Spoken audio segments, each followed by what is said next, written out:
Assalamualaikum sobat travelers akhir zaman. Kali ini bismillah kita akan mendengarkan pengajian singkat Muzakarah Masturah dari Ustadz Ishaq Al-Makassari. Selamat menyaksikan.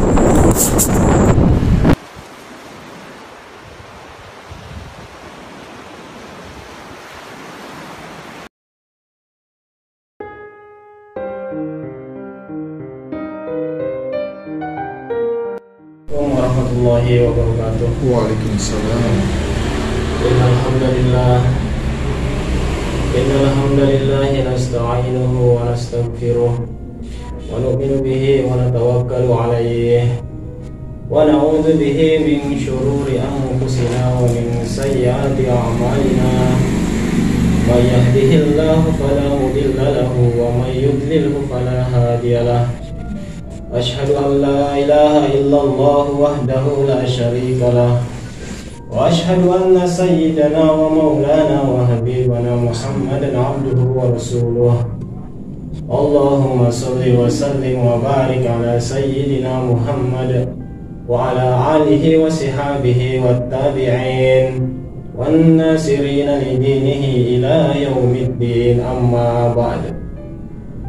وقد قال في كتابه الكريم والذين جاهدوا فينا لنهدينهم سبلنا وإن الله لمع المحسنين. وقال النبي صلى الله عليه وسلم كل أمتي يدخلون الجنة إلا من أبى. قيل ومن يأبى يا رسول الله؟ قال من أطاعني دخل الجنة ومن عصاني فقد أبى أو كما جاء في الحديث. Hadirin yang dimuliakan Allah Subhanahu wa taala, hari ini kita banyak bersyukur kepada Allah. Allah Subhanahu wa taala masih memberikan nikmat kepada kita, yaitu nikmat iman dan nikmat Islam. Yang mana dengan nikmat inilah Allah Subhanahu wa taala ini akan cinta kepada seorang hamba apabila dia telah mendapatkan nikmat ini. Kebaikan-kebaikan yang kita kerjakan ini semuanya akan ada harganya di sisi Allah kalau ada iman di dalam hati kita. Ada orang mungkin buat kebaikan, tetapi karena tidak ada iman di dalam hati dia, maka kebaikan-kebaikan yang dia kerjakan ini belum cukup untuk mengeluarkan dia dari neraka yang telah mati selama-lamanya. Jadi nikmat iman ini adalah nikmat yang begitu besar, yang mana apabila orang telah mendapatkan iman ini, diberi iman oleh Allah Subhanahu wa taala, maka dia ini telah mendapatkan tiket untuk masuk surga Allah Subhanahu wa taala. Maka kita jaga iman kita. Terus para ulama kita, bagaimana supaya iman kita ini terjaga? Maka di antara usaha kita ini beriman terjaga ini, bagaimana ini kita senantiasa buat suasana agama di dalam kehidupan kita. Ini dari antara maksud-maksud kenapa dibuat Ta'lim Masturah, kenapa dibuat Bayan Masturah. Di antaranya ini, biar suasana agama senantiasa hidup di dalam kehidupan kita, sehingga kita ini mudah untuk mengamalkan agama, sehingga iman kita ini mudah untuk terjaga. Kalau iman kita terjaga, insya Allah kita bisa mati di dalam keadaan membawa iman. Itulah yang kita kehendaki. Hadirin Allah Subhanahu wa taala, karena kita ini adalah programnya adalah Masturah, maka di dalam usaha-usaha Masturah ini memang sangat-sangat bermanfaat untuk umat ini.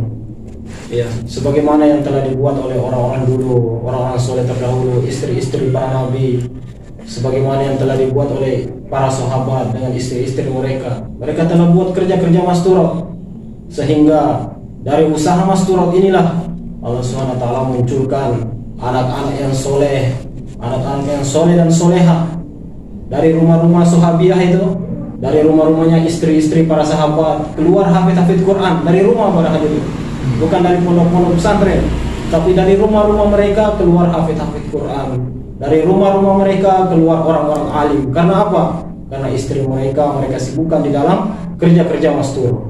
Nah, inilah yang kita akan usahakan di dalam keluarga kita. Inilah yang akan kita wujudkan di dalam keluarga kita.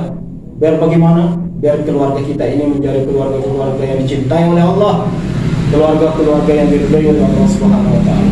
Sehingga suaminya sibuk di luar memperjuangkan agama, istrinya di dalam rumah menghandle anak-anak mereka, menjaga akhlak mereka kepada suami-suami mereka, sehingga apa? Sehingga keluarga ini menjadi keluarga yang sakinah, menjadi keluarga yang barokah, sehingga dari rumah-rumah inilah muncul orang-orang baik, muncul orang-orang soleh, muncul wanita-wanita soleha, anak-anak yang soleh, menjadi asbab hidayah di daerah itu dan bisa menjadi asbab hidayah untuk umat di seluruh alam. Inilah yang akan kita kehendaki. Para hadirin Allah Subhanahu wa taala, maka penting sekali kita buat usaha masturah ya. Ya. Karena dengan usaha masturah ini maka akan timbul kebaikan-kebaikan yang banyak.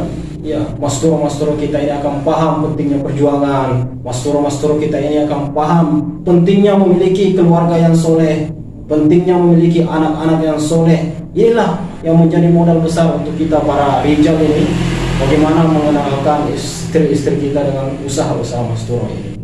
Makanya dulu di zaman para sahabat, para wanita-wanita sahabiah, mereka semuanya buat kerja ini, sehingga dari rumah-rumah mereka inilah muncul pejuang-pejuang. Inilah yang akan kita kehendaki di akhir zaman ini para hadirin.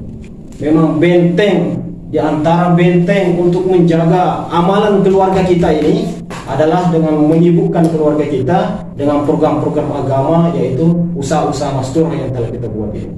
Di rumah kita mungkin kita hidupkan taklim rumah, kita hidupkan halaqah Quran di rumah-rumah kita. Kita hidupkan suasana-suasana tajwid di rumah-rumah kita. Kita hidupkan suasana pembacaan kitab-kitab fadilah amal di rumah-rumah kita. Para hadirin Allah Subhanahu wa taala, jadi ini orang-orang soleh ini tidak lepas daripada perjuangannya wanita-wanita yang ada di dunia ini.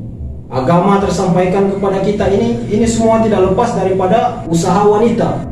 Ya, agama tersebar ke seluruh dunia ini tidak lepas daripada usaha wanita. Sebagaimana Sayyidatina Khadijah radhiyallahu taala anha di dalam membantu perjuangan Nabi sallallahu alaihi wasallam. Ya, di dalam membantu Nabi, di dalam mendakwahkan agama ini. Istri beliau ya tidak lepas dari perjuangan seorang wanita. Akhirnya dari beliau inilah, dari wanita inilah tersebar hidayah ke seluruh alam. Sebagaimana Sayyidatina Aisyah radhiyallahu taala anha, dikatakan para ulama 2/3 agama ini disampaikan oleh Sayyidatina Aisyah radhiyallahu taala anha. Yang menyampaikan hadis kepada umat ini di antaranya adalah wanita, dan wanita yang paling berjasa adalah istrinya Rasulullah SAW, Sayyidatina Aisyah radhiyallahu taala anha. Jadi agama diambil dari beliau itu 2/3 agama diambil dari Sayyidatina Aisyah radhiyallahu taala. Maka wanita ini jangan sampai kita sebagai seorang wanita merasa kecil hati. Jadi wanita ini di dalam andil di dalam memperjuangkan agama, andil di dalam menyebarkan agama, menyampaikan ilmu agama ini, semua wanita andil di dalam perkara ini. Maka bagaimana supaya kita seorang suami jangan sampai kita ini hanya menyibukkan istri kita masak, macak kata orang Jawa, masak, nyuci, itu aja. Jangan sampai seperti itu. Bagaimana kita usaha istri kita juga ini menjadi istri-istri yang betul-betul punya potensi di dalam agama juga. Ya, kita ajak mereka untuk fikir, untuk memperjuangkan agama. Supaya kalau seperti ini, maka istri-istri ini akan mudah untuk mendorong suami-suami mereka untuk memperjuangkan agama. Hadirin Allah Subhanahu wa taala. Jadi fadilah-fadilah mengenai perjuangan ini sudah sangat banyak. Istri-istri yang mendorong suaminya untuk keluar di jalan Allah, itu fadilahnya sudah sangat banyak. Istri-istri yang berkhidmat kepada suaminya semata-mata karena Allah Subhanahu wa taala, itu fadilahnya sudah sangat banyak. Ya, dikatakan para laki-laki telah keluar berjuang di jalan Allah Subhanahu wa taala. Sedangkan para wanita di rumah saja, maka mereka protes. Wahai baginda Nabi, suami-suami kami telah mendapat pahala yang begitu banyak. Apa yang kami dapatkan? Sedangkan kami hanya di rumah saja.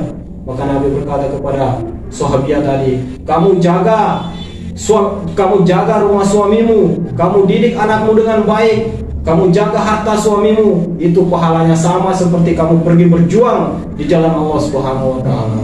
Maka bagaimana hari ini kita niatkan di dalam hati kita, biar kita ini lebih sungguh-sungguh lagi di dalam mengamalkan agama, sungguh-sungguh lagi di dalam menghidupkan agama di dalam keluarga kita. sehingga keluarga kita ini bisa mencetak anak-anak yang soleh-soleha, suami kita menjadi suami-suami yang akhlak mulia, menjadi istri-istri yang memiliki akhlak yang mulia kepada suami-suaminya. Inilah diantara maksud kerja-kerja Masturo ini, biar istri kita, suami kita semuanya ini punya pikir perjuangan, punya pikir bagaimana anak kita menjadi anak-anak yang soleh, punya pikir bagaimana rumah kita sebagaimana rumah-rumahnya para sahabat, rumah-rumahnya para sahabiah, sehingga dari rumah inilah tersebar hidayah ke seluruh alam sampai hari kiamat. Semoga termasuk rumah-rumah kita. Amin. Ya mungkin itu saja. Ya kita doa sebentar. Semoga pertemuan kita ini menjadi pertemuan yang berkah. Amin. Kita minta kepada Allah agar hidayah dikalkan di dalam diri kita. Amin. Bismillahirrahmanirrahim. Allahumma salli wa sallim wa barik ala sayyidina Muhammad wa ali sayyidina Muhammad. Wa sallallahu wa sallam wa barakta ala sayyidina Ibrahim wa ala ali sayyidina Ibrahim fil alamin innaka Hamidum Majid. Rabbana fil lana dhunubana wa li walidina wa li masyayikhina wa li ikhwanina wa li ahli baitina wa li azwajina wa li ولجميع المسلمين والمسلمات والمؤمنين والمؤمنات الأحياء منهم والأموات اللهم اهدنا واهد بنا واجعلنا سببا لمن اهتدى اللهم ردنا ورد المسلمين إلى دينك ردا جميلا اللهم اخر لنا واختر لنا وسددنا وبارك لنا في أمورنا وأحوالنا كلها اللهم اجعلنا نحن المسلمين عاملين بالمعروف فاعلين به ناهين عن المنكر مجتنبين له محافظين على حدودك قائمين على طاعتك متعاونين متناصرين متناسفين متحابين ميسرين منصورين مقبولين مفوضين على إحياء دينك القويم واجعلهم يدا واحدة على الكافرين يا الله اللهم اجعل رجالها كرجال الصحابة نساءها كنساء الصحابة صبيانها كصبيان الصحابة بلادنا كبلاد الصحابة يا الله انشر الهداية في أنحاء العالم أبقها إلى قيام الساعة أبقها إلى قيام الساعة ربنا تقبل منا إنك أنت السميع العليم وتب علينا إنك أنت التواب الرحيم ربنا آتنا في الدنيا حسنة وفي الآخرة حسنة وقنا عذاب النار وصلى الله على سيدنا محمد النبي الأمي وعلى آله وصحبه وبارك وسلم والحمد لله رب العالمين. Al-Fatihah. Subhanallah bihamdihi. Repot malah, masya Allah. Subhanallah bihamdihi, subhanallah bihamdihi, subhanallah bihamdihi, subhanallah bihamdihi.